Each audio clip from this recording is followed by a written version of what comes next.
Hey there, guys. It's Tim with Revved Up Man, and I got a special motivational message for you today. And the title of today's message is Challenging Perspectives That Challenge You. And what I mean by this is we all have perspectives in our lives, things that challenge us, things that make us feel bad about ourselves, that come up time and time again because we've never taken the time to really analyze them or challenge them and say, maybe I could look at this in a different perspective. I'll give you an example. So, say for instance, you have a certain image of your body, and regardless of whether or not you have any weight to lose or not, there's plenty of people out there who are thin as a rail, who have nothing to lose, who most people would say, "Oh, I wish I had your body," who can feel horrible about their personal body because of the self-image that they carry around, what they think they should be, and this is simply a perspective, okay? It's not the truth, but it feels like the truth to you if you've been thinking about your body in this way for a long period of time. If you think to yourself every single day, "Oh, I look disgusting. I'm fat. Look at all this extra skin," or I'm so overweight. "I look horrible. Nobody wants to look at me. People are judging me." All of that stuff, all of those thoughts just circling around in your head. Every single time you look in the mirror, it's torturous, right? And we all have something in our lives that challenges us in this way. Maybe not to varying degrees, of course, but you may have something in your life, whether it might not be your body, it might be your finances. Maybe you feel like you should have more money or you shouldn't have so much debt. I know for me personally, I would often get into these comparison games with where I was at in my life compared with some of the people that I knew who were the same age as me.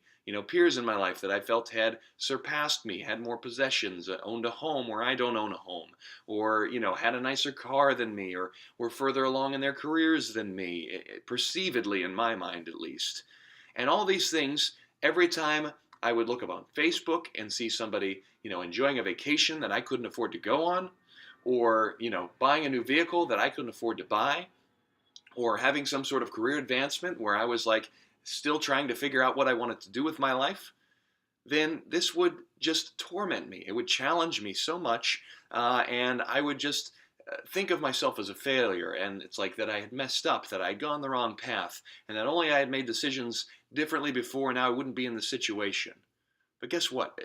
When you hear all of that and you hear me speak that out, did any of what I just said sound like it was helpful to me? No. Did it sound like it was going to help me feel better about my situation or do something about it to make a change about it? Maybe, but probably not. Sometimes you need a wake up call in your life. Something big happens and it makes you realize, you know what, I got to make some changes. But most of the time, what I've found is it just makes you feel bad about yourself. It just makes you not want to take action. It just makes you want to hide in the corner of your room and wrap a comforter around your head and just shut yourself off to the outside world. And if you're struggling with something like this that makes you feel this way, that makes you just totally check out from life, then this is where I want to challenge you to challenge that perspective. Because the perspectives that we hold are not the truth. There are facts and then there are perceptions. And our perceptions of those facts is how we view the world. That's how we go about our lives, and that's what we view as our reality.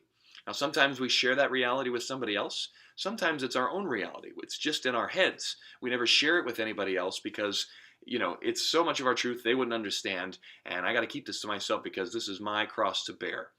It's only your cross to bear because you just keep thinking the same thoughts, and they're so ingrained in there that they become part of your subconscious, and so it feels like reality. It feels like truth. It feels solid and tangible.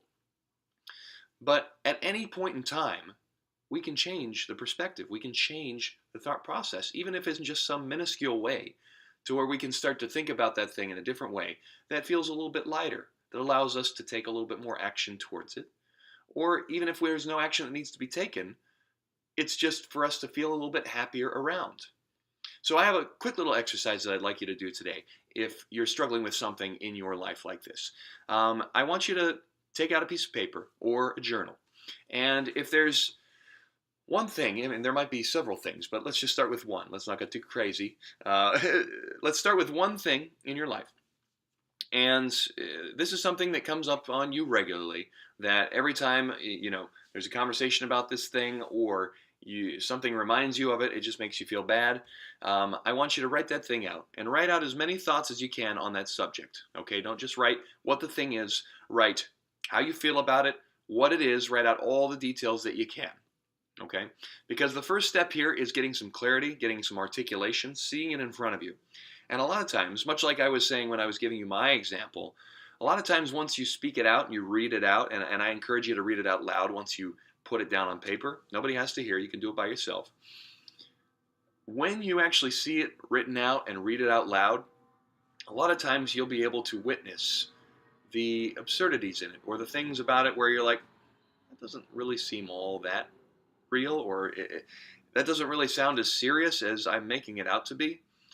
So the first step there is sometimes that step alone will make you feel a little bit better about it. And this is why I'm a big proponent of journaling in general. Getting those thoughts out of your head onto on paper so that you're not just kicking around in your head, because our mind will just work with whatever it's fed. And if we're not feeding it anything new, it's just going to work with what's already in there. It's kind of like the air conditioner in your car. You know, you have the two buttons. You have the one that cools the air that's coming in from the outside, and then you have the other one that does the little circle, so you're actually recirculating the air that's inside the cabin. It's basically your brain is recirculating thoughts that are already in there if you don't bring any new ones in from the outside. So we have to start to challenge these perspectives, and we have to start to find new perspectives, because what we have to work with ain't working for us. And so writing it out on paper, getting it down, that's at least identifying it first and foremost, and getting some of those thoughts out of your head. So it's like, okay, now I've got some clarity.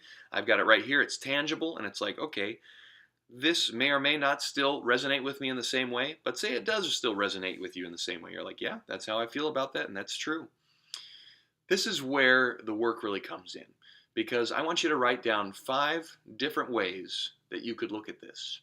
5 different ways, and they don't have to be ways that you believe in just yet, because obviously you've been thinking this one thought for a very long period of time, and so it's very deeply ingrained in you. And some of the things you're going to write down, you're like, that's not true though. I mean, that's a thing, but that's not the way I'm going to think about it. That's not my reality.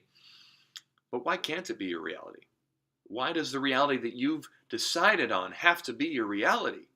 And if it's something that makes you feel bad about yourself, why would you want to continue to perpetuate that reality and that perception?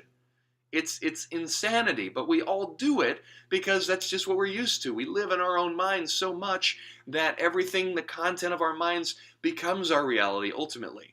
But this is where we have control if we take the time to actually identify these things that aren't serving us and start to replace them with some stuff that can serve us.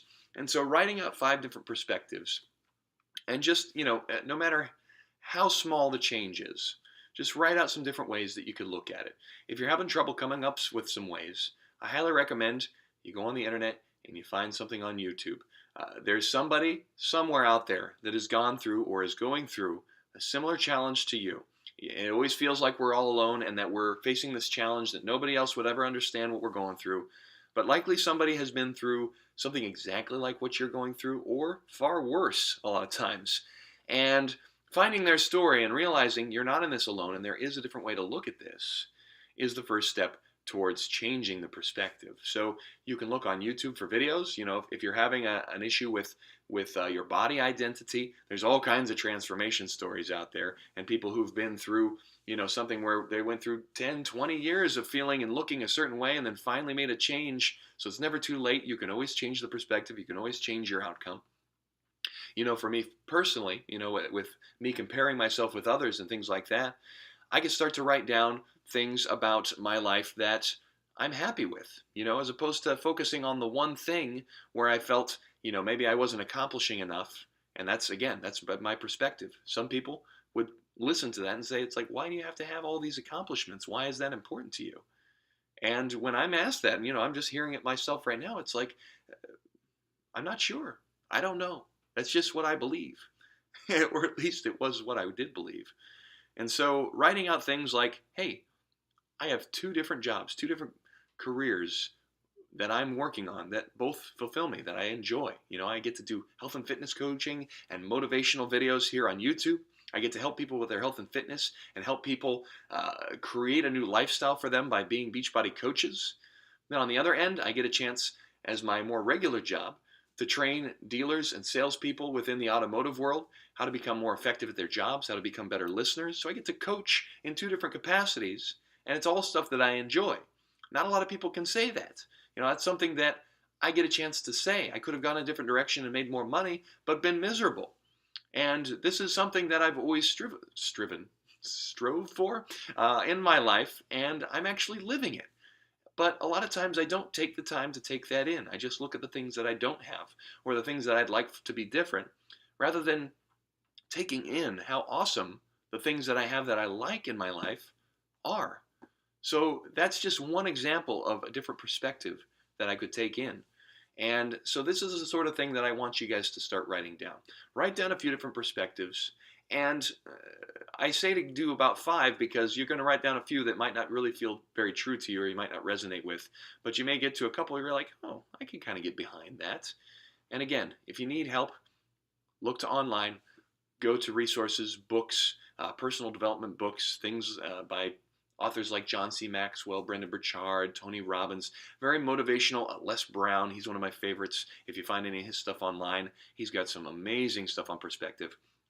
But start looking up these different motivational messages, different perspectives from different viewpoints to start to help you look at this in a different way. Because I promise you, if you do this regularly, you'll start to replace the thought process you have going right now with new stuff. You'll be at least injecting some new thoughts in there. So you'll start to look at it in a different way. You won't get caught in the same sort of whirlwind all the time. Or if you start to go down that road, you'll be able to stop it sooner than before. And eventually you can start to replace all those thoughts with a new positive whirlwind so that your mind automatically thinks of more positive things. But it does take work. It does take a regular, consistent attention to this to be able to change those thoughts. But I know you can do it. And I'd really love to hear what sort of things you came up with if you actually took the time to do this exercise. So if you're still watching this message, and I really appreciate you for being here, and I really hope you got something positive out of this, share in the comments below something that you actually learned from this exercise, or if you've already gone through something like this and you've been able to change your perspective in your life, I'd love to hear how you did it. And share it here in the comments below for all of our viewers and for me myself. This is something helpful to me, and I'm always trying to change perspectives in my life because we all have challenges. And so being able to help each other out here on this channel is what we're all about, Revved Up Man. So thanks so much for watching, guys. If you have questions, please submit them down below as well.